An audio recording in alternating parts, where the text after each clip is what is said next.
welcome. My name is Lyse Doucet. I'm a BBC journalist, I'm a Canadian, and I'm a member of the Frontline Club, as many of you are here. Now, I know in the Frontline Club, we like to very much focus on the present and try to predict the future or to care about the future. But just for a nanosecond, let me be just a little bit nostalgic. Because once upon a time, not so far away and not so long ago, there was a world in which there was, alas, no Frontline Club. But there was the beginning of what became Frontline News. And where did it begin?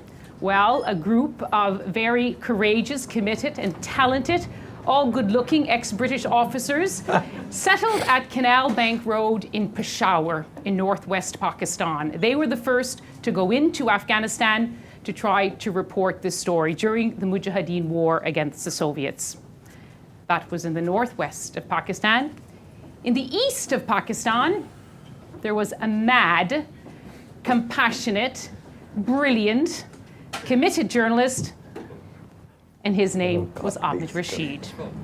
Now, he was covering Afghanistan even before the Frontline boys arrived, and they include, I have to say, Vaughn Smith, in case he's watching this on the internet. He was in Afghanistan when Soviet troops invaded in 1979. He was a frequent visitor to the country in the years of the war, and he's been a frequent visitor ever since. In fact, I like to say that Ahmed Rashid may be the virus for that very infectious disease known as Afghanitis. Now, the Afghan government may have a big problem getting rid of heroin addicts, but it's nothing compared to the problem of getting rid of Afghan addicts. The Afghan government and Afghanistan and that region is stuck with them. And if you're interested in that region, this book is not going to cure you. But it is a critical book and a book worth reading. And why? Because many of you perhaps have come here tonight asking the question, what went wrong? 2001, late 2001, so many leaders stood shoulder to shoulder and said, we will be with Afghanistan for the long run. And so many Afghans dared to hope that this time, after a quarter century and more of war, they would get it right. But what are the headlines now and what is the discussion? They're all about a Taliban insurgency. They're about a new stronghold for Al-Qaeda based in the tribal areas of Pakistan. There's concern about the capacity and the corruption of the Afghan government, and questions too about the future of democracy across the region, including Pakistan and Central Asia. Ahmed Rashid's newest book, Descent into Chaos, takes us through those critical years, but it also looks to the future. And tonight, we're very grateful to have Ahmed Rashid here with us, and we'd like to have a conversation that involves everyone, because I see in the audience a lot of you who have spent many years working in the region, worrying about the region. We're going to begin with the privilege of the evening that I'm going to ask some of the questions to Ahmed, and then we'd like to open it up. I think a lot of the initial focus will be on the relationships inside Afghanistan with the West and with Pakistan. But of course, Ahmed spreads his book quite widely, and we can also talk about Central Asia as well if you have questions. But please join me in welcoming journalist and fellow traveler Ahmed Rashid. Thank you. Can I say a few words? Can I just say a few words? If I can just say a few words. I mean, thank you so much for all of you for coming. But I just want to thank a few people. Martin Woolacott is here, who published my first article in the British press in 1978 when he was foreign editor. And I turned up completely out of the blue, and he eventually took my article.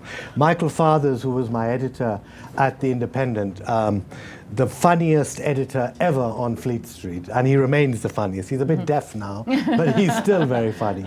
I wanted to thank my sister, my niece, Sultana, my niece. I'm very proud to say my niece, Michelle, is now also a very prominent figure and a star. Thank you to the BBC for coming. Victoria, thank you very much for coming, a very old friend of Pakistan, and Ziauddin from Dawn, and other friends from Pakistan who are here. It's wonderful to see you. Ahmed, let's go back to late 2001. The Taliban had collapsed. You were part of a group of Afghan experts, as they were known then, that was brought together by the United Nations to figure out how to move next in Afghanistan. At that point, did you believe that actually that the West working with Afghanistan, working with the region would get it right? This was a real chance? I believed it simply because I arrived in New York a few weeks after 9/11, and I saw the site, and I saw the kind of trauma that the Americans had been through, and I just could not believe that George Bush would, in fact, not take Afghanistan seriously, and that meant, of course, helping form a government and helping reconstruct the country. And what my book outlines is that literally within weeks of routing the Taliban in Afghanistan and pushing them out, the Americans were already focused on Iraq. And one of the very big reasons why Rumsfeld did not put troops down in Afghanistan, just remember, there were 800 troops that basically were on the ground in December of 2001. And 3 months later, I think there were a total of about 2,500. That was it for a country the size of Iraq almost, with a similar kind of population. And we just couldn't believe it, and but nobody could quite believe. We thought, the Americans, well, they don't know what to do. They have no game plan, they have no expertise, etc. And nobody could quite believe that, in fact, for the next 3.5 years, as I write about, there was going to be nothing in Afghanistan. The warlords were going to be empowered. Reconstruction was not going to take place. The troops were not going to be there to stabilize the situation. And so, really, I'm very blunt, and I say that Afghanistan, despite the words of Tony Blair and George Bush, Afghanistan was abandoned again for 3.5 years. Okay, you mentioned a number of critical areas there. Let's start with the troops. It was said, despite Afghans' reputation of not liking invaders, that time and time again it says that Afghans wanted the foreign troops there. They didn't come in the numbers or sent to the right places. How critical was that? What should have been done at the very start? Well, I think, again, the West completely misjudged Afghan sentiment, because Afghan sentiment back then was, I think 90% of the population basically wanted the foreign troops, not for the sake of foreign troops, but because they saw the foreign troops as bringing in the money and the resources to reconstruct the country.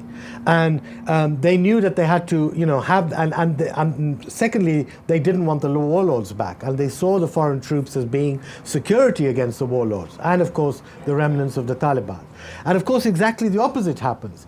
The money and resources don't come in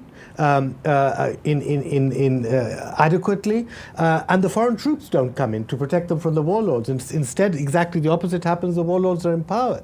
So in fact, if they had put larger numbers of troops outside in the areas along the border with Pakistan, instead of concentrating a small number in Kabul with the International Security Assistance Force, and the Americans concentrating very much on finding the remnants of Al-Qaeda, that would have made a difference? Well, if you remember, Lyse, this was a huge debate going on throughout 2002 and 3.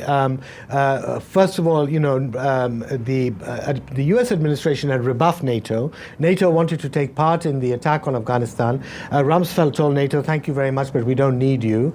And subsequently after that, when the first British contingent and the ISAF force was made to secure Kabul, there was willingness, and I outlined that there was willingness amongst the Europeans to spread out from Kabul and to send more European troops as peacekeepers. And at that time, the Taliban had been routed. They would have been genuine peacekeepers.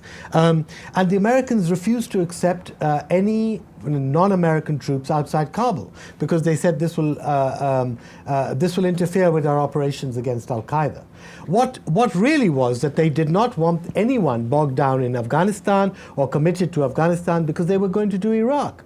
And Iraq, they hoped to get these same European troops to come and enlist in Iraq. They didn't want to spread the load as far as occupying both Afghanistan and Iraq was concerned. You have no doubt that the decision to go to Iraq was a fatal blow to the Afghan mission. Absolutely. For example, even today, a lot of people talk about, the very ineffectual and weak government in Kabul.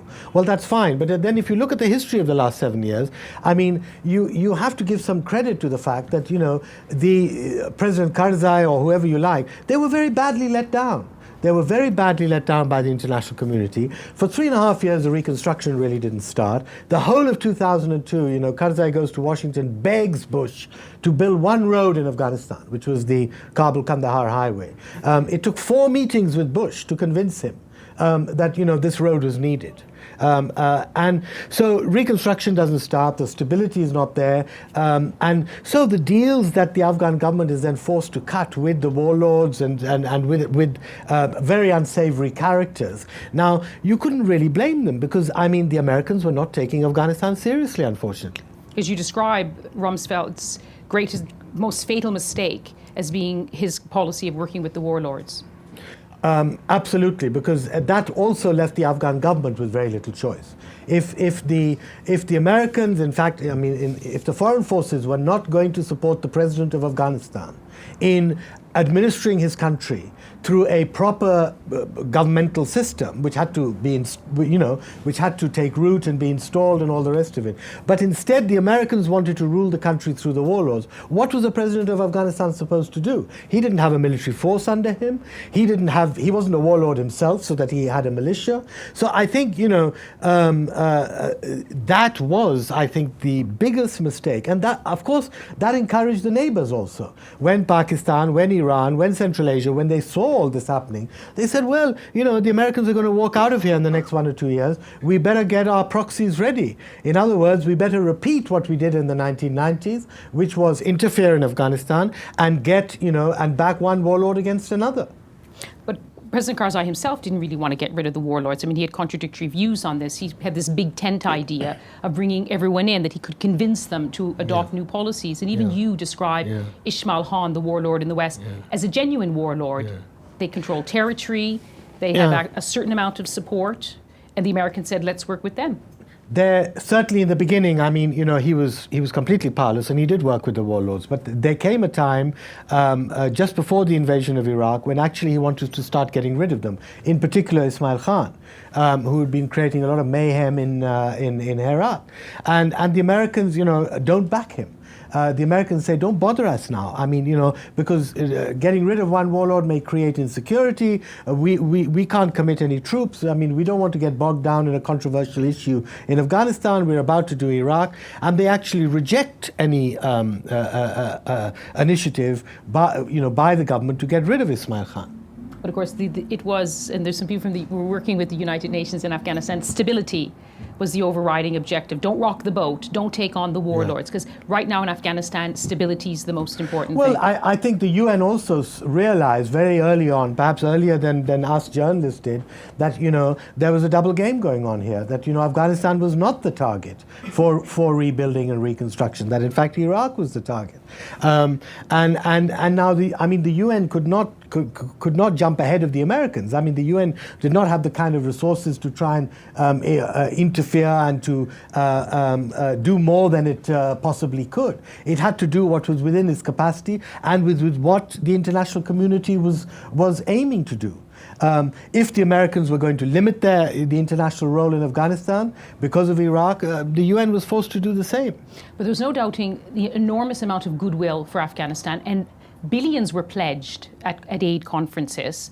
So why didn't it translate into tangible improvements for Afghans on the ground? So many say now, my life hasn't changed. Well, there's a long story about aid in this book, about reconstruction, but very simply, I think the basic problem on reconstruction simply was that there was no rebuilding of the infrastructure of the country. The aim should have been to rebuild the infrastructure and kickstart the economy, and get Afghans to start trading and start working, and which would provide jobs. It's some investment in agriculture, so you would have avoided the whole poppy boom, and the infrastructure. Is appalling today. If you see, 6% of Afghans today have electricity. This is 8 years on. Kabul gets electricity every other night for 4 hours. There's no electricity during the day. So who's going to put up a factory or a workshop? How can students study? How can people do their ordinary work when this is the situation? Nobody in 8 years has put up a power station in Afghanistan. It defeats all logic as to, and yes, good things have been done. There's been investment in education. 6 million children have gone to school. There's been investment in health. Women's health has improved enormously. Women are now in the workforce for the first time as teachers and doctors and nurses. So, I mean, you know, things have happened. But I think most recently, if you see the report by BARG, you know, the British Committee on Afghanistan, and by Oxfam, I mean, they're saying that something like 30 or 40% of American aid is wasted. It either goes back to America as fees for contractors, or it is literally wasted because of overpricing of projects that is being done, you know, by these contractors. Now, if after, again, I mean, this was exactly what happened in Iraq. I mean, the same mistakes that that the international community committed in Afghanistan were repeated in Iraq. If after 8 years you still haven't got this right, I mean, something is really drastically wrong, I think. Well, you had Ashraf Ghani, the former finance minister, basically saying that this is an indictment of the aid community. They actually didn't know what to do. All these different agencies came together with different priorities, different structures, but they didn't actually know how to rebuild the country after war. And even Lakhdar Brahimi has conceded that. Yeah, I mean, I think absolutely. I mean, a lot of the countries, you know, wanted to put their own flag on their various projects. So, for example, there was a lot of duplication, and very, you know, which led to waste, you know, obviously. Now, this wasn't helped by the other factors inside Afghanistan, which was that, you know, drugs were booming, so there was massive corruption inside the government, and the aid money that did reach people, ordinary Afghans, was a lot of that was wasted by the Afghans themselves in corruption. And there has not been an effective mechanism within the government to deal with this. So, frankly, I mean, you know, it's been a very serious problem on both sides of the divide. So then you paint this picture, and it's well known to many of you who've been traveling to the region, of a country where the aid effort isn't working, not in a way that Afghans feel it's making a difference, not enough troops in the right places, not enough good governance, growing insecurity. So on the other side of that is a growing Taliban insurgency, and the question about where they had gone after they were defeated. Well, they were toppled in 2001, but not defeated. And this is one of your most compelling chapters in the book about the Pakistan connection. Perhaps tell us a bit about the role that Pakistan played, as you saw it, in those critical years. Well, I think one of the critical mistakes made by the Americans was that, you know, in order to conduct the war, they did forge a very effective regional alliance. So you had India and Pakistan together, you know, helping the Americans. The Americans were talking to Iran, if you remember. Yet within 6 weeks of the war ending, this whole alliance just broke up. You know, India and Pakistan went to war almost with each other. The Americans stopped talking to Iran and called Iran the great Satan, the axis of evil. And what happens is that that basically all these neighboring countries who'd spent the whole of the last decade interfering in Afghanistan, arming one side or the other covertly, decides to do the same thing. What happened vis-a-vis Pakistan simply was that they took in the Taliban leadership. I mean, the Taliban leadership escaped into Pakistan, and the Pakistan military then basically allowed them to stay. Now, they were helped in this by the Americans, because the Americans told them, we're not interested in the Taliban. You can do what you like with the Taliban. Just catch us Al-Qaeda, get us Osama. That is the main thing. And people in the Afghan government were very early on telling the Americans, don't leave the Taliban in the hands of the Pakistan military and the intelligence community. Because if you do that, the whole thing is going to start again. And the Americans said, no, don't worry, the real threat is Al-Qaeda, it's not the Taliban. And I remember in February, the first mission came to Washington, February 2002. That's within 8 weeks. The first mission came from Afghanistan to Washington to tell Bush precisely this. And the administration was not listening. I think what happens after that simply is that the Taliban get sanctuary, they reorganize, they have, you know, almost 4 years until the Pakistan army goes into the tribal areas, which is in 2004. They have about 3 years with which to reorganize themselves. They get embedded in Al-Qaeda again. There's the growth of the Pakistani Taliban, who start out as these protectors and the providers of food and lodging and housing for Al-Qaeda and the Afghan Taliban. These Pakistani Taliban then and become militia leaders in their own right. And there's just a kind of huge growth. And in 2003, we have the start of the insurgency, and which of course now is enormous. And I've been writing for several years now, saying simply that as long as there is this sanctuary in Pakistan, in Balochistan province for the Afghan Taliban leadership, and in the Northwest Frontier province for the Taliban's allies and Al-Qaeda, you cannot deal with this civil war, with this insurgency. You can send as many troops and do as much as you like, but guerrilla wars are fought against a guerrilla force that you estimate has a finite number of people, a finite number of bullets to fire, and ammunition and guns and support and recruits.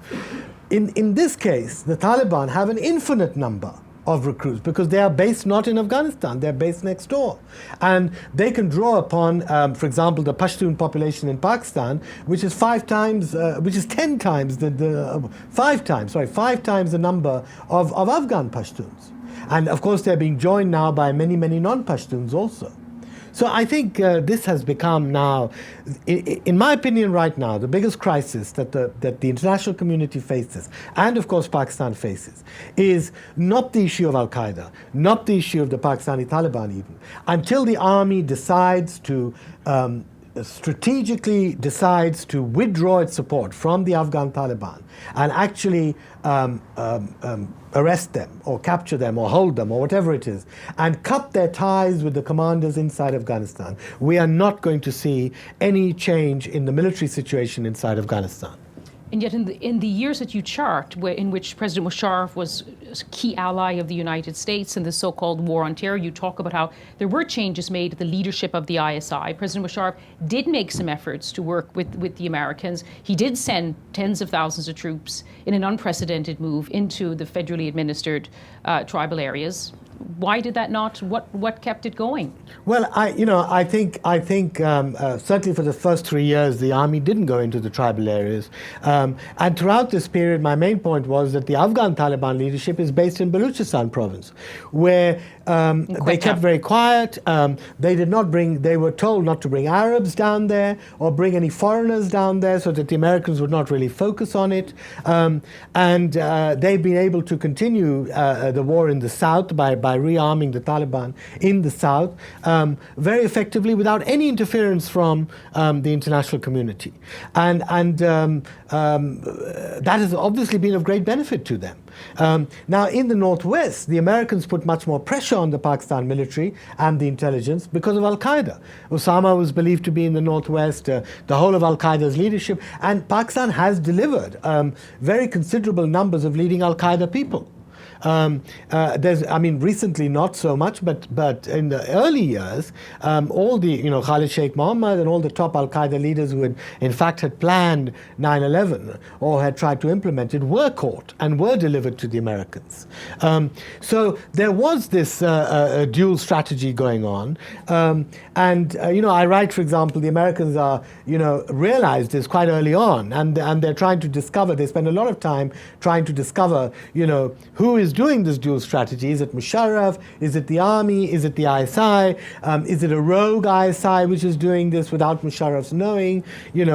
And essentially they could not come to a conclusion, because if they came to a conclusion that it was the state and it was the state that had ordered this strategy, and it was Musharraf who'd ordered this strategy, Bush would have had to admit that his policy, that Musharraf was not an ally of the US, and that his own policy had been a failure, that in fact he'd been duped by the Pakistani military. And it was not something that he was prepared to admit to. So I think, whatever, secret conclusions the Americans came to, they could not come to the real conclusion. They had to come to, now of course they're very outspoken about this. The US Congress is, the CIA is, the State Department is, and even we've had Bush talking about now for the first time sanctuaries in Pakistan. So, but now the situation has become very, very desperate, I think. Well, you write in your book about the Americans not wanting to move too strongly against Musharraf because they were afraid to rock the boat. They thought Musharraf was the man. If he was toppled, if someone else replaced him, it would be more difficult to find a partner, and they were worried about politics in Pakistan. Yeah, I think that's very true. But also we should remember that the insurgency in Iraq had taken off, and the Americans were totally preoccupied with dealing with that insurgency. They didn't want to be bothered with Afghanistan and Pakistan at that moment. But give us, put it in a broader context, because often when there are discussions about Pakistani alleged or otherwise Pakistani involvement in Afghanistan, the India dimension doesn't come to it. As you say in your book, it's not that the ISI officers, the senior military intelligence, don't understand the situation. It's part of a broader strategy, which is a regional one, and their worries about India, some of which, as you say in your book, are well-founded. Well, what I try and describe is that the military has a rationale. Now, I may not accept it, and you may not accept it, but it does have a rationale for what it's doing, and it's linked to it's linked very heavily to the fear of India's presence in Kabul, India's presence in Afghanistan, destabilizing Pakistan. For example, there's the accusation by the military and the intelligence in Pakistan that India is helping the Baloch insurgency in Balochistan. Now, true or not, I mean, I think the one of the major problems has been because of this breakdown of leadership by the West in the region. Since Pakistan and India shook hands in 2004, but since then there's been absolutely no progress on the key issue of Kashmir. And to Musharraf's credit, I mean, he has, I think, genuinely taken the army, moved the army, shifted the army strategically from, wanting to take Kashmir by force, wanting to divide Kashmir, wanting to, I think there's been real progress in that Pakistan has dropped a lot of its demands on Kashmir and would really like a quick and easy solution, which would essentially be a kind of faith-saving solution for both countries. I don't think anybody now is demanding, the Muslims come here, the Hindus go there, or partitioning Kashmir or anything like that. But, the Indians needed to move forward on this, and they haven't. And in 4 years, there was really no diplomatic pressure on the Indians to do anything about this. And I think that has been one of the main rationales for the army to say that until the Indians move and until we feel more secure vis-a-vis India, we are going to back any force that is anti-Indian. And the Taliban proved themselves in the 90s as being very anti-Indian. They didn't even allow an Indian embassy to open in Kabul. You couldn't have been more anti-Indian as the Taliban were in the 1990s. So that was one of the rationales. I mean, I think there were other rationales, but Lisa, I think the main issue today is that this war today is not confined to Afghanistan. This is now becoming a regional war. And I think a lot of our policymakers refuse to recognize this and don't want to see this. The Taliban, there are now Pakistani Taliban. There are Central Asian Taliban.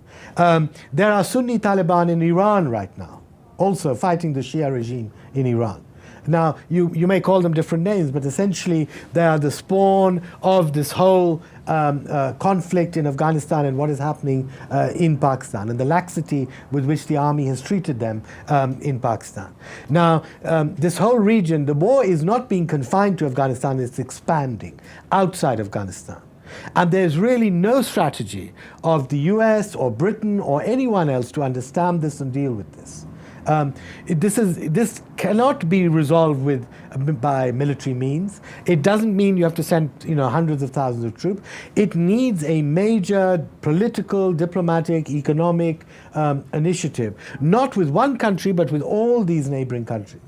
Now that's something, I mean, the Americans, can't walk and chew gum at the same time. They can't handle two crises at the same time. What I describe is an even worse situation. You've got to handle, to do Afghanistan, you have to do Pakistan. To do Pakistan, you've got to do India. And then on the other side, you've got Iran and Central Asia. So you've got to handle like 6 countries at the same time if you want to really try and stabilize Afghanistan. Now, who is the next U.S. administration going to be capable of doing that? Are they, first of all, going to understand the problem rather than just see Afghanistan in this Afghanistan is boxed in with these 4 walls, and all we have to do is to deliver the right amount of helicopters and troops and guns, and we can resolve this problem. It can't be resolved so easily. Well, and you mentioned, of course, the regional scope of this, and one of the key actors, of course, will be the Pakistan government. Your last chapter is about the tragic assassination of Benazir Bhutto, the consequences which flow from that, the Musharraf power waning in Pakistan. Where do you see now? You seem to see a more promising future with this new civilian government, although they haven't seemed to have found their feet when it comes to this sort of regional crisis. Well, I'm hopeful on both counts. I mean, I'm hopeful on Afghanistan simply because I think the majority of Afghans do not want the Taliban back. I'm hopeful on Pakistan because of the results of these elections. I mean, not necessarily the performance of the government at the moment, which has been very weak, but the elections did two things. The people of Pakistan voted against the party of the army. They voted against the army and the party of the army. And then, secondly, they voted against the Islamic parties.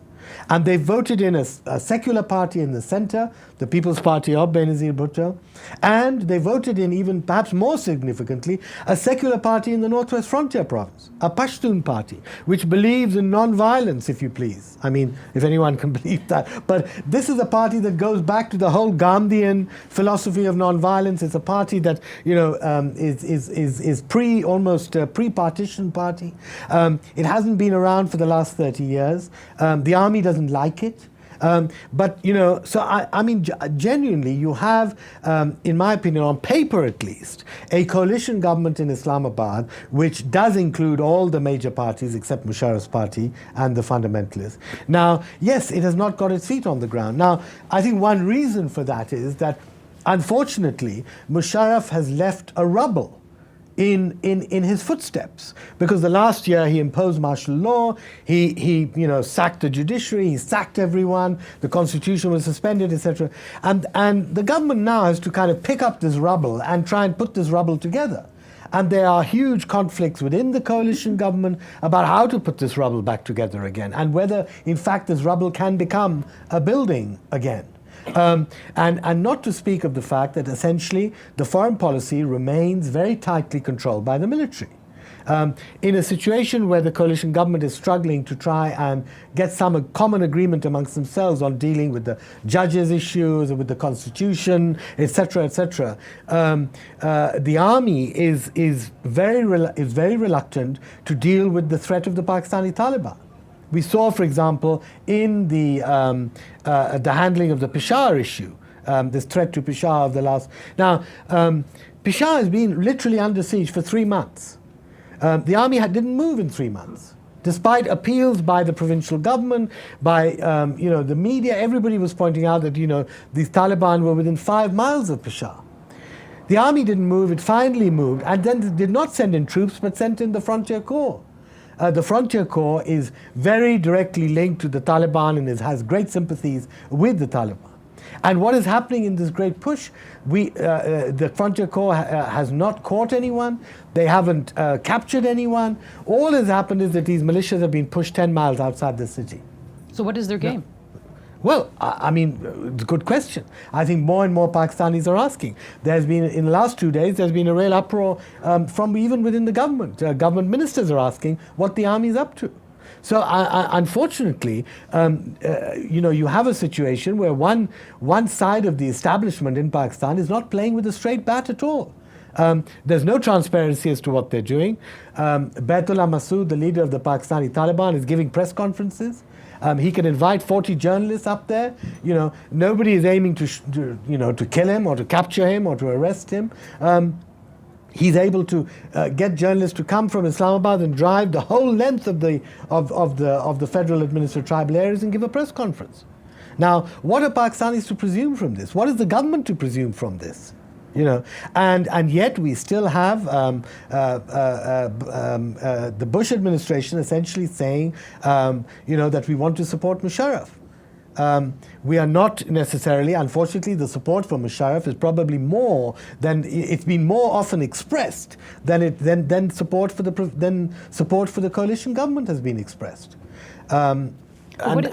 But what is the solution? Because when the new civilian leaders came to power, including members of the ANP, who have, as you say, they've had a reputation of not backing violence, they've had very good relations, ironically, with Karzai and with Afghanistan, they said, we want to talk to the militants. This will not be the appeasement of President Bashar, but we want to talk to them.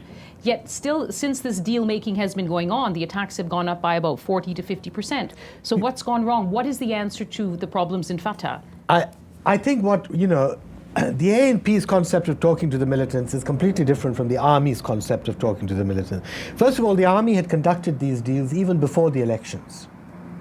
Even before the elections, they were talking to Baitullah Masood, and these deals were in place. The deal itself with Baitullah Masood has never been published, but what we know is that the deal was in place. And basically, the civilian government, when it won the elections and came into power, it was presented with this fait accompli. That, here's the deal, you better support it, because, isn't this what you wanted, by the way? You wanted to talk to the civilians. Now, what the ANP and even what the People's Party and what Benazir expressed, before she was so tragically killed, was the fact that the civilian political parties want political reform in Fatah.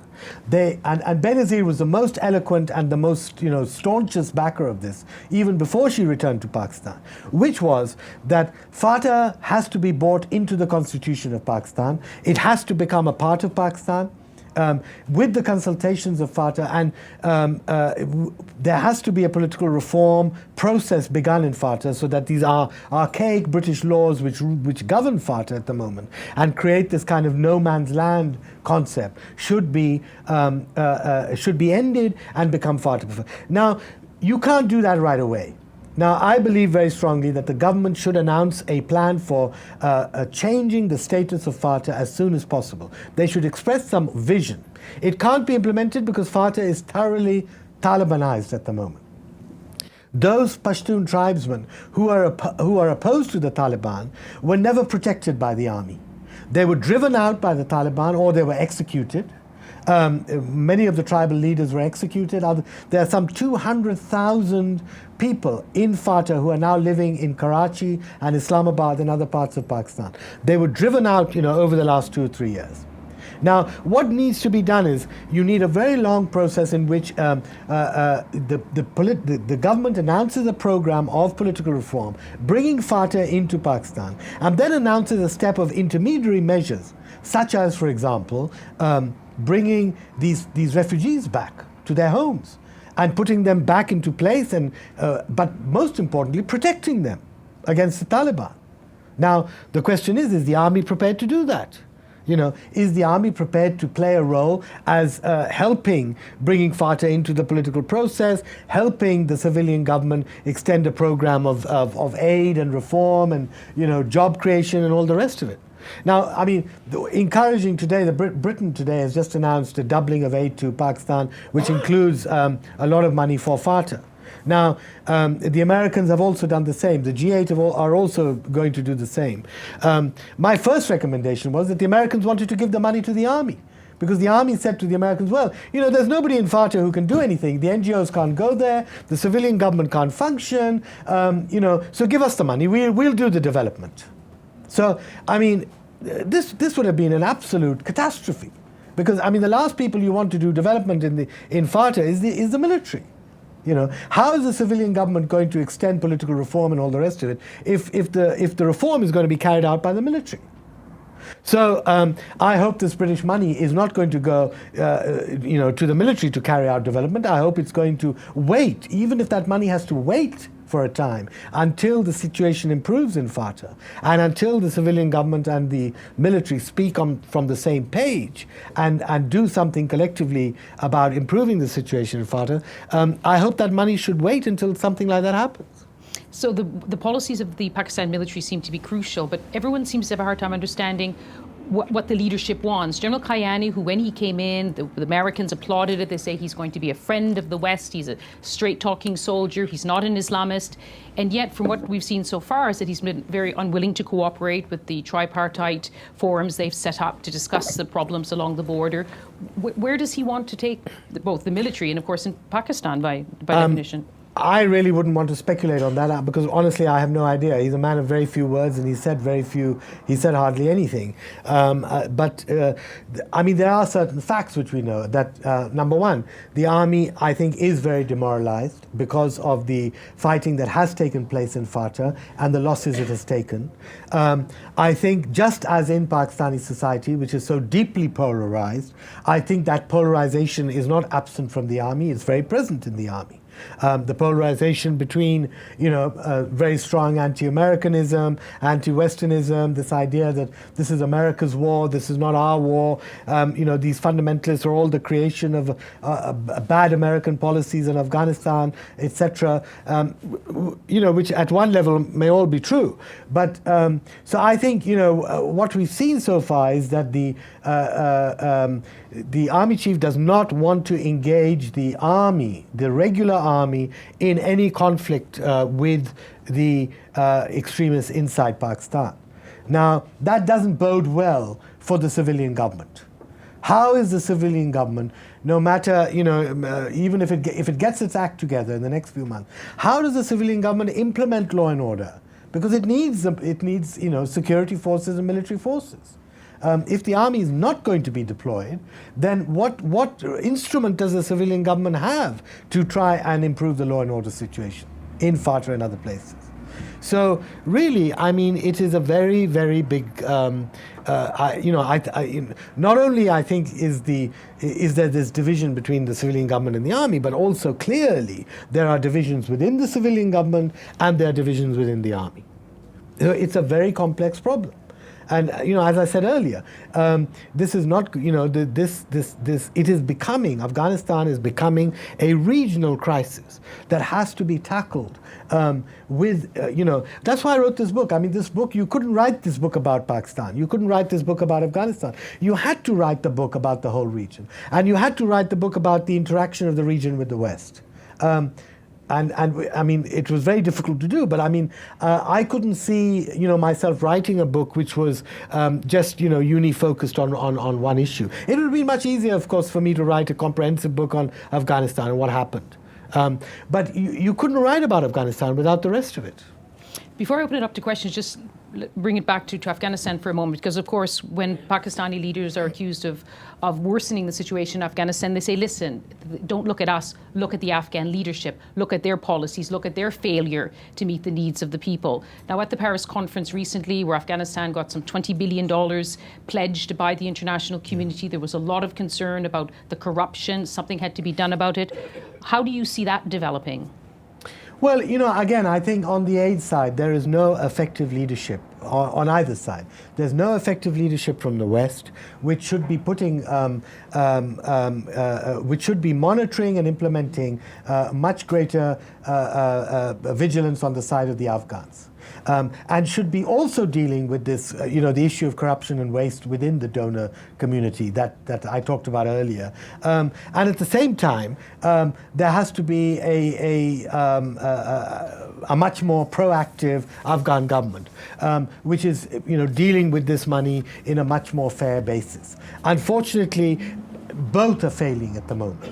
There's no leadership in Kabul and there's no leadership in Washington, which is wanting to or is capable of dealing with the weaknesses on both sides. Let me just read you the paragraph on page 402 when you're coming to the end of Ahmed's book, and I hope you'll all take a chance to read it. He says, Bush promised a great transformation in 2001, and he certainly transformed the world, but not in the way that any of us could ever have imagined.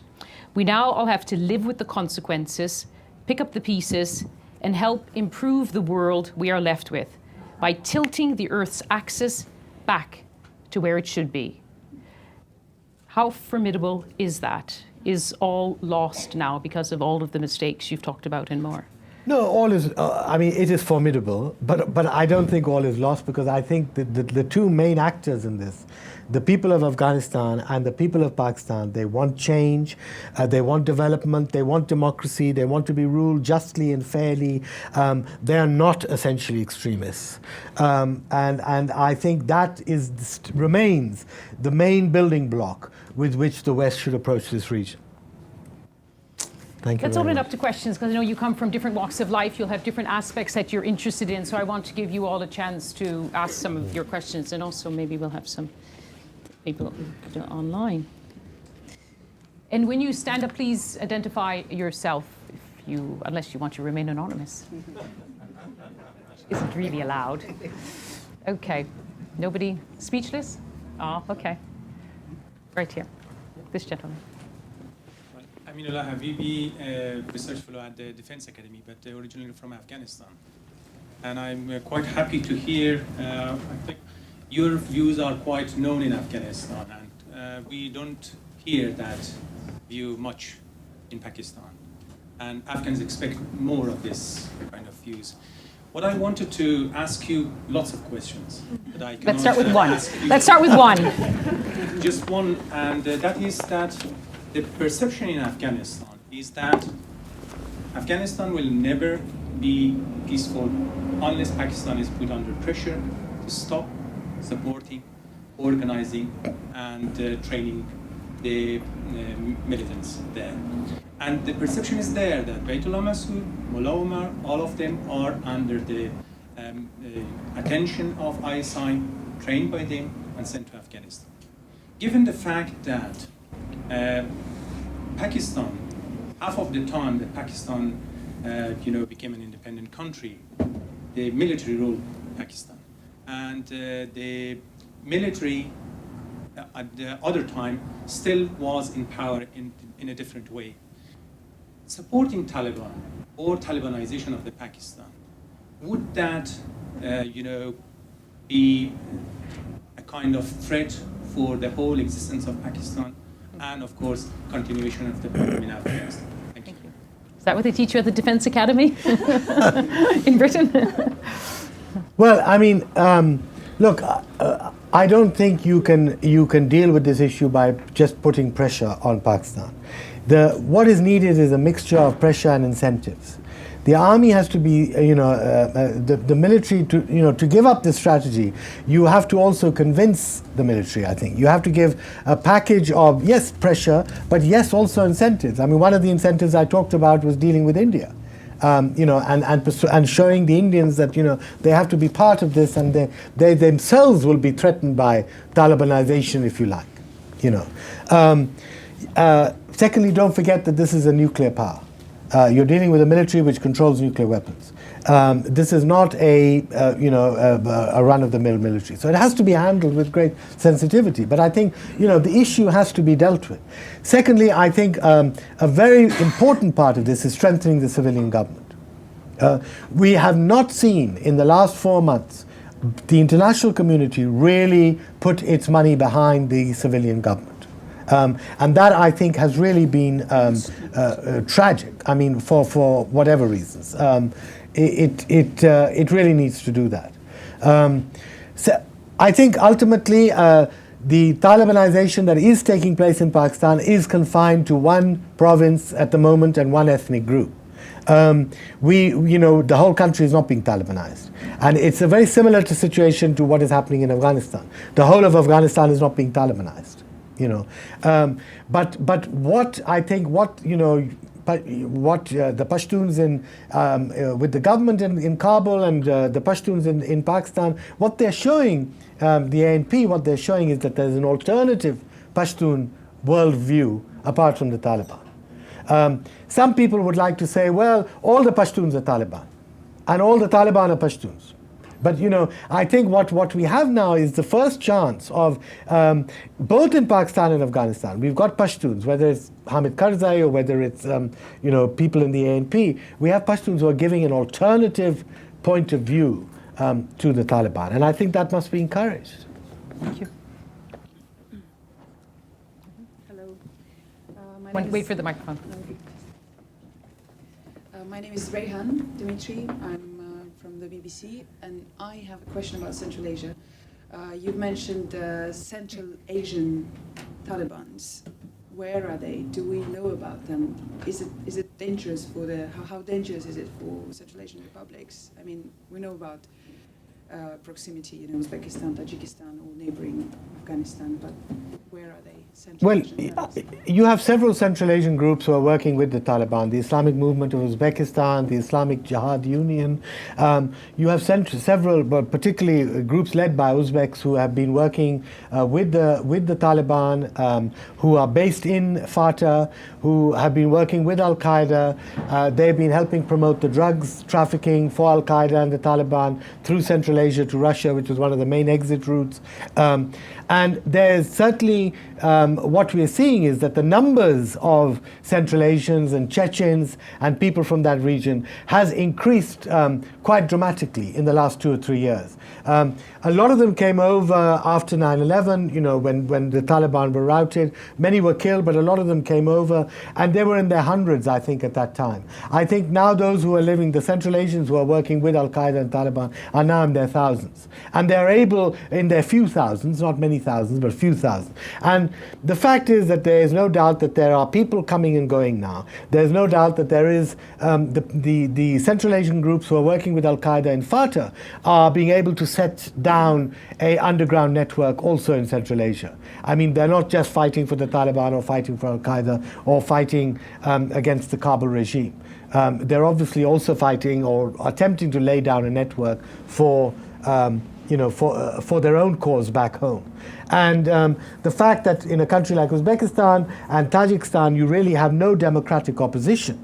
The big fear is that these people, and certainly there will be a crisis in Uzbekistan when Karimov dies, and very possibly in Tajikistan, there could be huge economic crisis in both these countries because of the levels of poverty and the economic crisis there. When these regimes crack, the real danger is that the people who could be in a position to take advantage of that would be the extremists, because they are the only organized element, as there's no other democratic forces there. The gentleman here with the blue. Just wait for the microphone, please. Sorry, my name is Farjas Walker. Can you say something about how you see the relationship between the Taliban and the ideas of what are described by Bush and everybody else as international jihadism? You mean between the Taliban and Al-Qaeda? I mean, yeah. Well, I mean, the practical relationship, I think, has been simply that Al-Qaeda has helped the Taliban enormously in reconstructing themselves, after 9/11. I mean, if you see this insurgency now, I mean, the Taliban are much, much more sophisticated than the Taliban, I wrote about in the 1990s. They have, for example, their media cell, their tactics now being used, the use of suicide bombings, the use of these new explosives. Much of this has come because of the collaboration with Al-Qaeda. And the fact that Al-Qaeda has also opened a route for them to travel back and forth to Iraq. A lot of these tactics and material support has come from Iraq. Iraqi commanders have come to Afghanistan and Pakistan, and Taliban have gone to Iraq. So, at every level, if you look at the income, I mean, one thing which is quite remarkable is that the Pakistani Taliban and the Afghan Taliban are flush with money. A lot of it is coming from the drugs trade. Now, the Taliban basically taxed farmers. Now, in Afghanistan, who grew poppy. Now, you don't raise this kind of money that we're seeing today from taxing farmers, because there's a limit to what the farmers can give you. So what is happening now, for example, is that the traffickers along the route, not just in Afghanistan, but as you know, drugs increases, enormously. The price of drugs increases enormously as you get out to Europe and America and all the rest of it. So a lot of the trafficking, I think Al-Qaeda has now takes a big percentage from the traffickers. All over the world, possibly. I mean, and so the income has just increased enormously.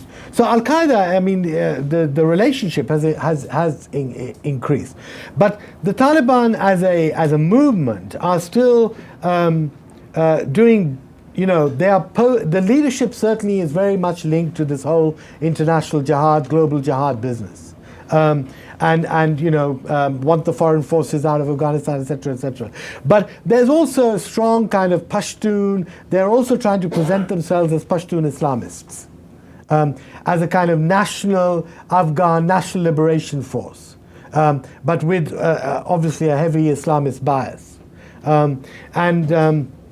But frankly, I think what is undermining that position, which would be a more logical position for the Taliban to adopt, actually, what is undermining that position is the brutality with which they are conducting the war. The executions, the suicide bombings, the killing of civilians, etc., etc. And this is something that they didn't do in this kind of manner before 9/11, until this reorganization took place by Al-Qaeda. So they have become far more brutal towards their fellow Afghans than they ever, adopting the tactics of Al-Qaeda and other groups. And that has really been, I think, very damaging for them. So that it's less likely that Pashtun nationalism will morph into an Afghan nationalism. No, I mean, that's why I said earlier it is so important that Pashtun nationalism does not morph into Taliban. And that's why the ANP in Pakistan is so important, because the ANP is giving you a different view of Pashtun nationalism, a completely different concept of that we can be Pashtun, we can be tribal, we can be traditional, but we can also be modern, we can be pro-development, we can be anti-extremist, etc. So I think it's terribly important that this alternative view is pushed forward, and it needs to be pushed forward by the People's Party, by as I say, expressing a desire to change the political status of FATA. The lady in the back, with just behind, the blonde hair, yep, glasses. Hello, my name is Justine Hardy. I'm based most of the time in Indian-controlled Kashmir. And I just really want to ask something, clarification of this gentleman's question. You talk quite generically as if Al-Qaeda and the Taliban are working hand in hand now, even though I think we all know, well, I think most people here will realize that the intelligence, the international intelligence, have very often worked on the basis that they have very separate ideologies. Are you meaning to say now, because I may have misunderstood you, but you make it sound as if they are in total cooperation with each other now? Well, no, I'm not saying that. What I'm saying is that Al-Qaeda is helping. Al-Qaeda now is probably, the core of Al-Qaeda now probably is a few hundred people in the northwest region of Pakistan. It's probably not more than that.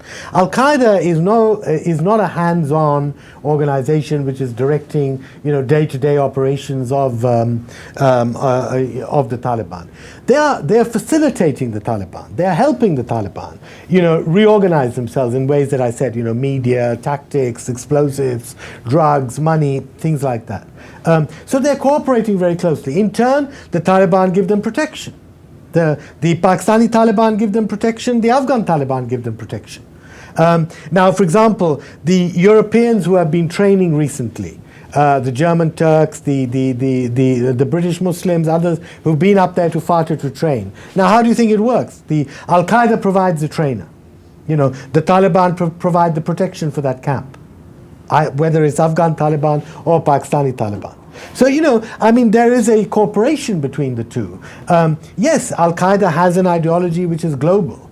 But certainly Al-Qaeda also has an ideology which is that we want to help the Taliban take as much territory as possible in the northwest frontier and in Afghanistan so that we can re-establish the kind of safe havens that we had before 9/11. Al-Qaeda is not a. I believe. I'm a very old-fashioned guy. But if you look back to the national liberation movements of the '60s, when you had all the left-wing movements in the Third World and all the rest of it, and you talked about liberated areas and bases and territory. I think this is terribly important to Al-Qaeda. They are not operating just in the cyberspace and the internet. No, they need territory to live, to be protected, to train, to expand, to bring in people from outside, And the Taliban, Al-Qaeda does not have the manpower to do that. The Taliban are helping them do that, it's a very complex relationship, I think. But it's to do with the nuts and bolts of an ideological movement that is kind of pie in the sky, but it's also nuts and bolts of on the ground.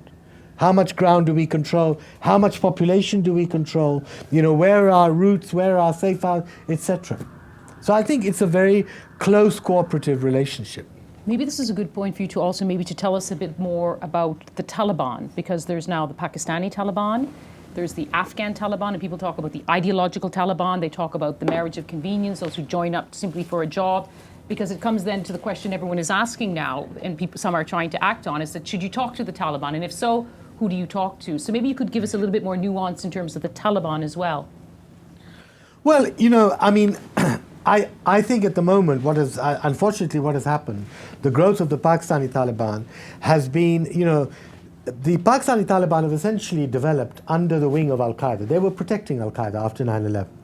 So in a sense, they are even more fiercely ideological as a group than the Afghan Taliban are. I think there are many divisions within the Afghan Taliban. Some believe in this global jihad, some don't. A lot of Afghanistan remains a very fractured society, and the Taliban remain a very fractured group. Now, they are, they believe in their central leadership, and they follow that because a lot of their supplies and their ammunition and their food and their money comes from that central leadership. But I think the Pakistani Taliban are, they also are separated, they have separate militias, etc. But because they grew up under the shadow of Al-Qaeda after 9/11, they gave protection, they provided the safe houses, they provided the food, everything to Al-Qaeda in Fatah and in the northwest of the country. They are, more ideological and becoming even more brutal. Now, it is nowhere in Pashtun tradition. The other day the Pakistani Taliban executed 22 people, in cold blood. Now, this is not something, that is in Pashtun, nowhere in Pashtun Valley or Pashtun law or Pashtun tradition is this thing acceptable. So I think, what we are seeing is a Pakistani Taliban that's more ideological, more brutal, more under the thumb of Al-Qaeda, if you like. And now they have their own agenda, which is that they want to expand their writ in the northwest. They want to create a Sharia state, what they call a Sharia state, a state ruled by Islamic law in the northwest part of Pakistan. And bring their means to bring the population under their control. Just compare that to how the Taliban in Afghanistan operated in the early 90s. The Taliban in the early 90s essentially tried to woo the population by getting rid of the warlords, by getting rid of the drug traffickers, by disarming the warlord militias. The Pakistani Taliban today are trying to terrorize the population into supporting them. That's how they won in Fatah. That's how they conquered Fatah, literally. By killing or displacing anybody who opposed them. And briefly, how do you see the Afghan Taliban? Because people talk about the Quetta Taliban, they talk about Helmand Taliban, they talk about those who are fed up with fighting, may want to talk, others who are more ideological. Just a brief.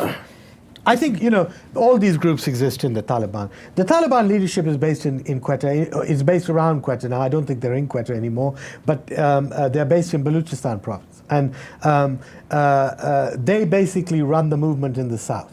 In where the British are, the Canadians, etc. In the east, what you have, those running the movement are basically allies of the Taliban, principally Jalaluddin Haqqani and Gulbuddin Hikmatyar.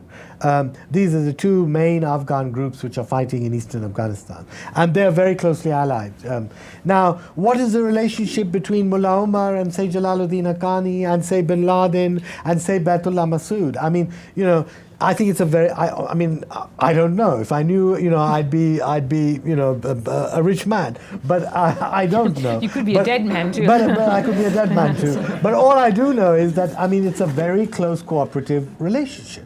And you see, someone like myself who just, you see how they are constantly on the military front, on the political front, on the media front. They're constantly, working together in complete, cooperation, as it were.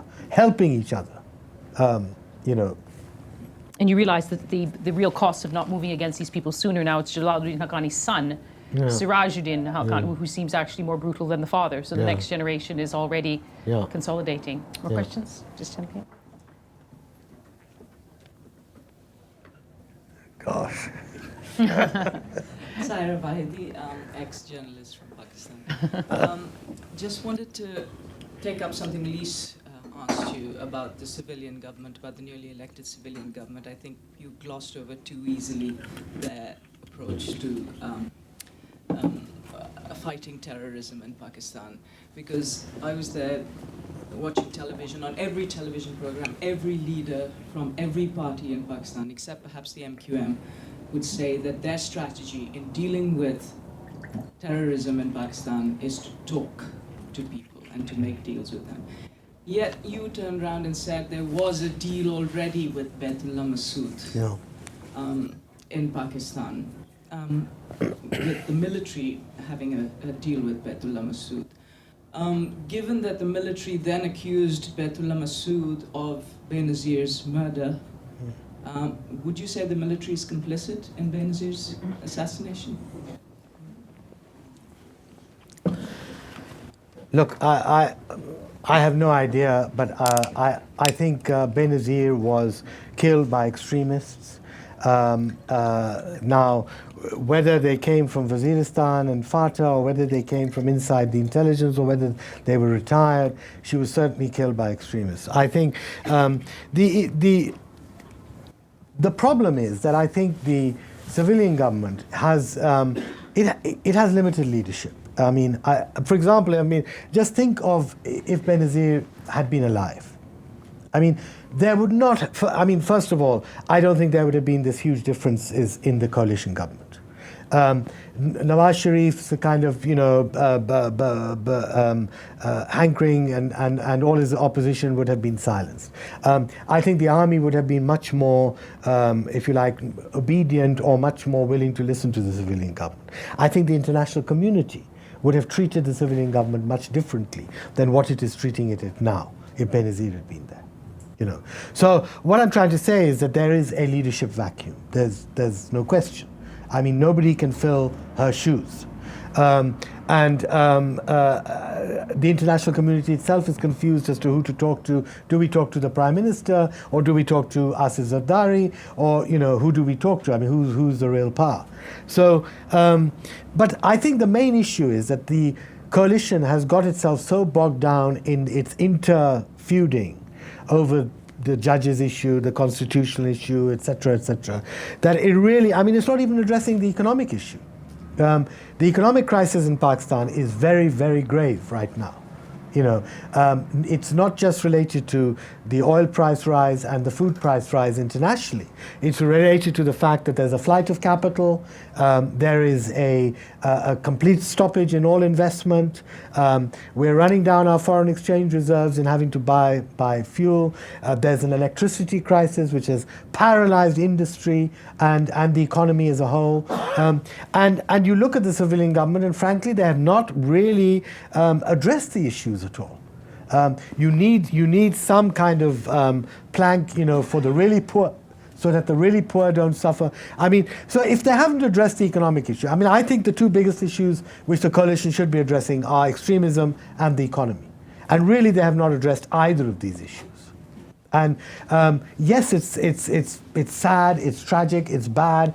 It's giving the army the excuse to come back in perhaps a few months or a few years and say, we told you these civilians can't do anything, they're inefficient, they're incompetent, so we better come back and rule you now.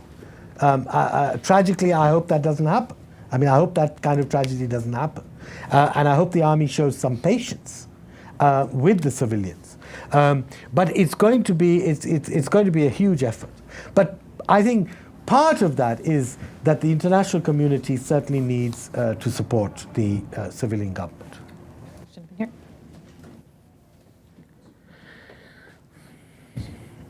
Hi, Andy Corcoran. I think my question is related to some of what you've already said, actually. But you mentioned at one point that there was a need for reliable mechanisms or instruments to deliver law and order, to support law and order in Fatah and elsewhere.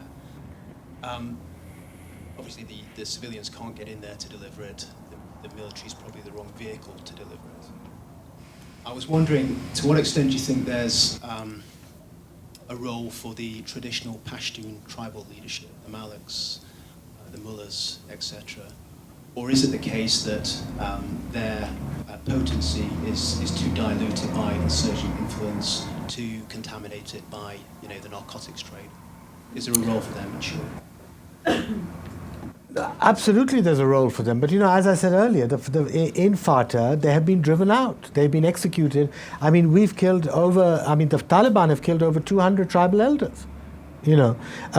Those, in other words, who are these people? These were people who were opposing the Taliban. They were, they were supporting the government or whatever it was, but they were killed because they opposed the Taliban. So, yes, I mean, that is a very important mechanism in Pashtun society, which is respected by all, sides, except the Taliban. The Taliban, in Afghanistan too, they tried to completely destroy the Malik system, the tribal chief system, and elevate the mullah to become the main peg in which the clan and the tribe should revolve around. Now, that's a total falsification of traditional Pashtun society, because the mullah is not the number one. He's not numero uno. The tribal malik is full. And the nature of the tribal malik may change. He may be a traditional guy. Today he may be an owner of many trucks or a businessman or whatever. But, So I think, yes, it's a very important part. But I mean, you have to give these people, you have to get these people back into Fatah. You have to protect them. You have to give them some support, some political support. That's not happening at the moment. Martin?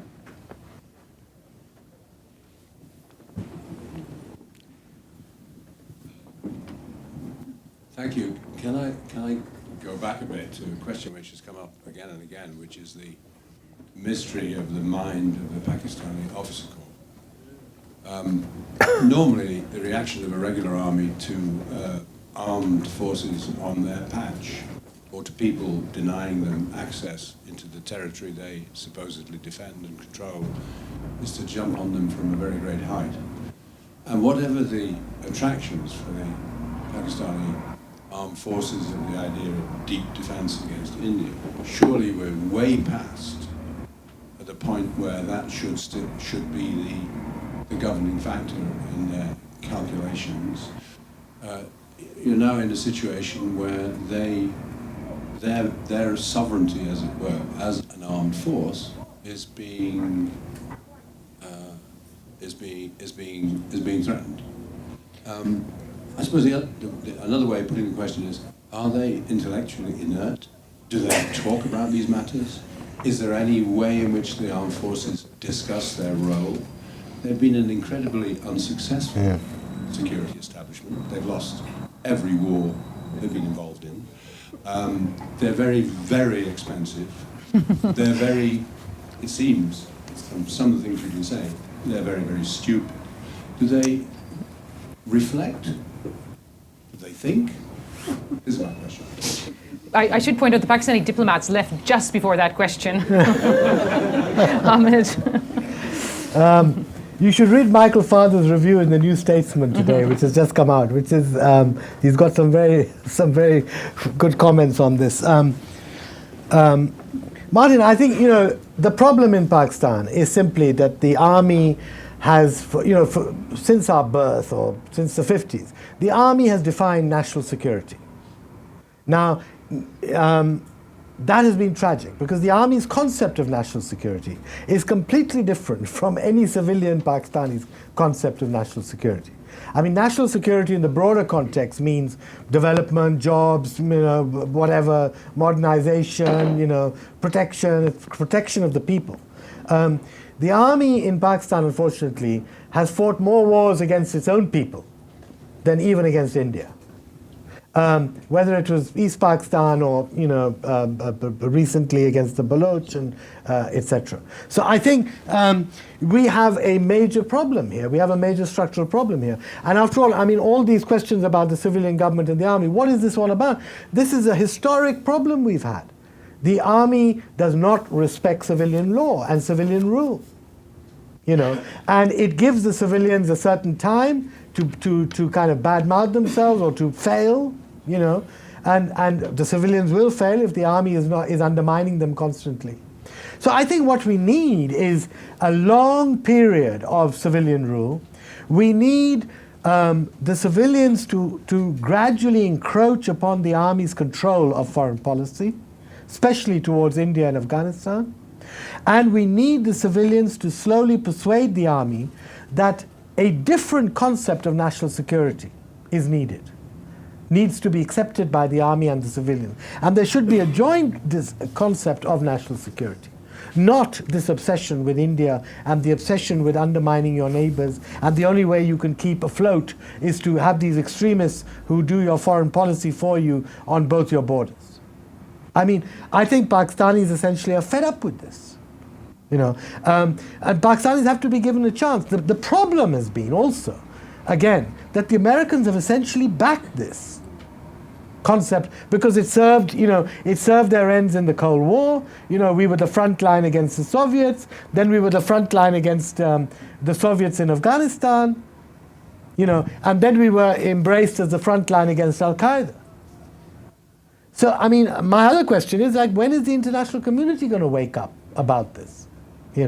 And we need help. I mean, I don't think this task of creating a new civil concept of national security can take place without international help. There's a woman in this, yeah. Martin, do you want to pass where's the microphone? Yeah. Tamara Chalabi, it's a follow-up of this last question.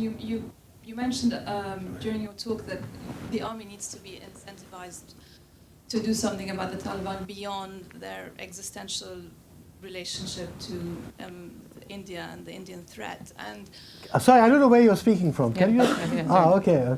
Thanks. And I just wanted to ask. I mean, on the one hand, you say that the international community needs to provide this incentivization, and on the other hand, I mean, as far as I know, Pakistan is one of the largest recipients of U.S. aid, I think, barring Israel, which I presume the military is privy to. I mean, part of that. So, would you mind clarifying exactly what type of incentivization beyond redefining national security on a short-term level? Well, I think I mean, the Americans have given $11.8 billion since 9/11.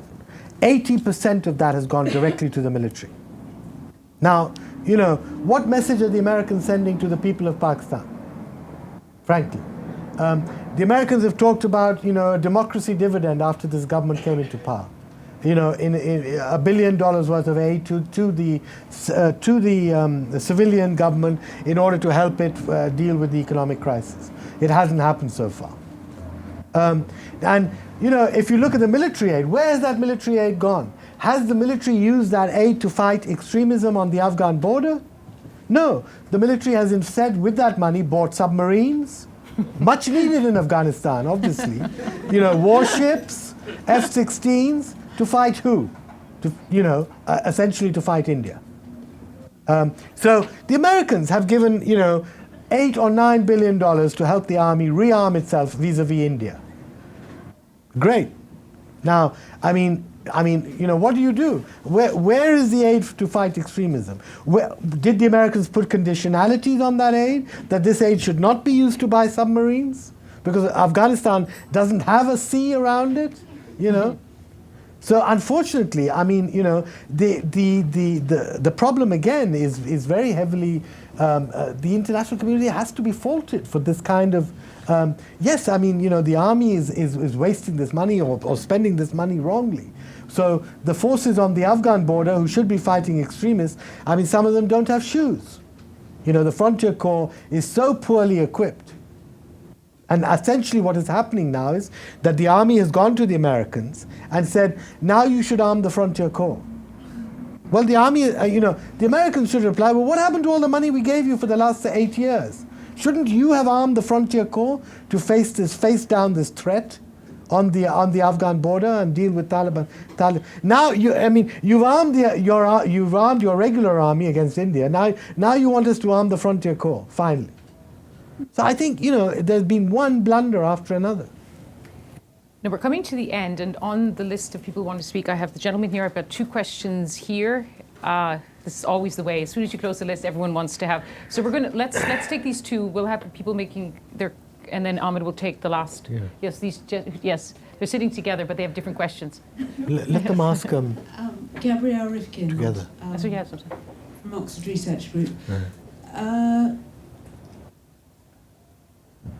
Endless conflict really hardens attitudes, and the military approach to the Taliban seems to have created more extreme behaviour on their part. Yeah. What would have happened at the time of the Bonn Agreement if they had been brought into the process? I was wondering about whether it's really worth to elaborate a bit on the pre-2001 period, especially with the Cold War that you spoke about, when Al-Qaeda basically were established by forces, and they were pretty popular, and they were basically formed to face the Soviet Union. And the drastic change from this corner to the other corner, they were allies, now they were enemies. Is it worth looking briefly into this arena? If it's possible. Let's bring the microphone just to this side, just so. Who, the Soviets? Even before the pre-2001 and during the Cold War and the development of these groups. Okay, I haven't understood the question. Do your question, please? Yeah. Hi. Now, hopefully it's not too complicated with the two that you already had. Mr. Rashid, Grahamhouse, nice to meet you. My question is a political question, actually. I'm mindful of your book, Chaos. I haven't read it yet, look forward to that. My immediate association with chaos would be First Correct Western Trains or the banking industry. Egg especially, if anyone's from there. But I assume, obviously, chaos is associated with a very complex issue, and from what you've debated tonight, the issue is extremely complex. You mentioned, and you've touched on it again in questions, that there's a lack of long-term strategy from the West, US and the UK, one could suggest. Is that not a reflection of our own democratic process? A mere 5 years of our democratic cycle and an electorate that expects fix today, one would suggest that the chaos is an enduring issue as a result of our own democratic process. Is there a relationship there that you'd comment on? You can think about that, just pass it slide with diagonal. What an existential question. Yes, I know. I mean, you can tell the witching hour is coming. Do you want to just quickly? We're talking the bar. Yes, exactly. Excuse me, could you just pass to the first row? Very quickly. Jemima Montague, working in Cultural Heritage Organisation in Kabul. I'm just interested in, you're talking about a regional political solution, and I'm interested in the role of Iran and whether you might comment on increased sanctions and any possible nuclear action that's being much discussed at the moment, and the effect that this might have on the situation in Afghanistan at the moment. Okay. Well, yours is too existential. I mean, I have to have a drink before I answer that. And I'm sorry, but yours I just couldn't understand. But let me answer yours. The roots of it. Huh? The roots of it pre-2000. The whole period before 2000 would led to the rise of these militant groups. As far as Pakistan is concerned, or Afghanistan? Just the militancy. Yeah, the militancy. Okay. Yeah. Yes. Yeah. Well, I mean, the roots of Al-Qaeda go back to the Mujahideen, and the fact that, America first, or the West first abandoned Afghanistan after the Soviet withdrawal in 1989 and left all these thousands of people on a loose limb. No cleaning up was done in the sense. Afghanistan was not developed, etc. So I think the roots very much go back to that, and again, U.S. policy, has to be criticized for that, for not wanting to deal with Afghanistan at that time. Of course, that led to the civil war and the rise of the Taliban, and the rest is history. I think your question is very interesting. I mean, Lakhdar Brahimi has said that the Taliban should have been there. I had a long conversation with Kofi Annan recently, and Kofi said to me, I mean, there was no way we could have brought the Taliban in. And if they had been there, they would have created more problems than solutions, and I would have been against it.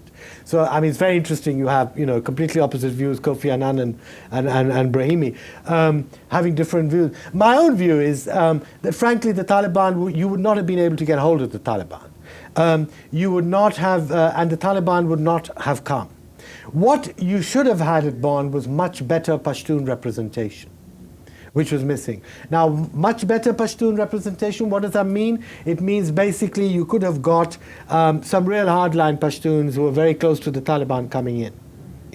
You could have put pressure on Pakistan even at that time. There were Pashtuns, people like Haqqani, for example, Haqqani he's been allied to the Pakistani intelligence services for many, many years. You could have brought somebody like Haqqani into Bonn.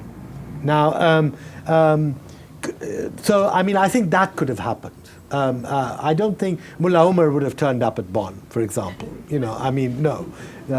And so I think Kofi is right on what he says there, rather than, I think what Brahimi wishes was a wish rather than what could have happened. I think Iran has been Iran is a terribly important part of the equation. There is no doubt that I think Iran is arming some Taliban groups now, even though they're bitterly opposed to the Taliban, and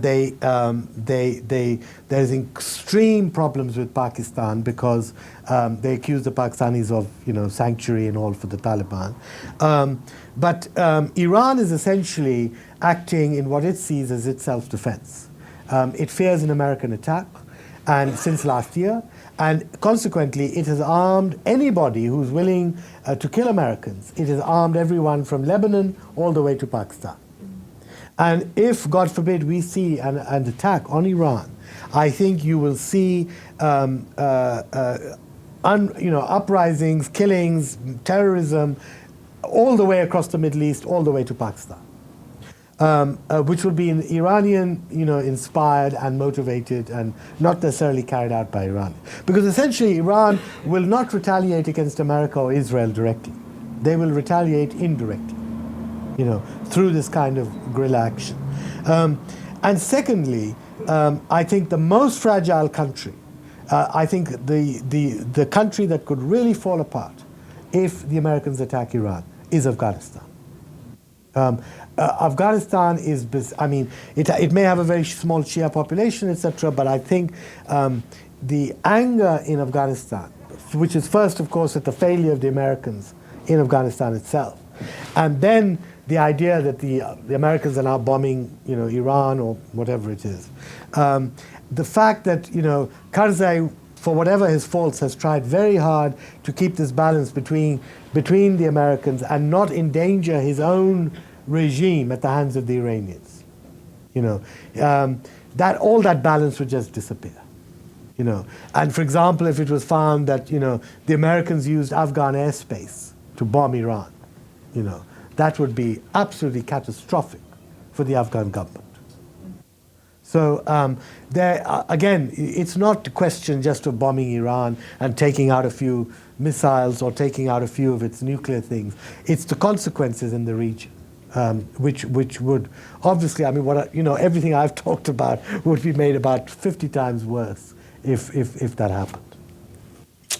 Thank you. Well, we could go on for a long time because it's clear now that a lot of the questions we're focusing on now are questions that actually are coming up every day. Even just before we all gathered tonight, President Bush is talking about sending more troops to Afghanistan before the end of this year, the beginning of the next.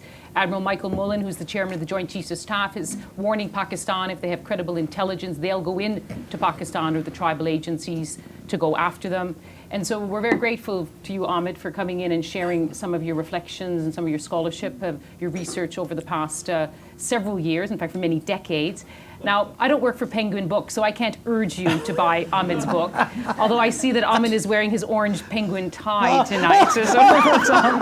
But I think I will say, because we are at the Frontline Club, and it is, as you know, a club in which not only do we gather for these sorts of events, but it's also to encourage journalists on the spot. And Ahmed, when he wrote became a best-selling book, The Taliban, gave what was a very high percentage of his royalties to development projects in Afghanistan to contribute to the development of Afghan journalists. And he funded journalists and magazines and media right across Afghanistan. So I think we have to thank you for that as well, Ahmed, for what you have done in terms of promoting media and a free press inside Afghanistan. And I think we have to thank Martin Woolacott for giving you a chance way back in 1978, taking a chance on this mad Pakistani journalist. And we are still gathering to hear what you have to say. Thank you very much for being with us. Thank you very much. Thank you very much.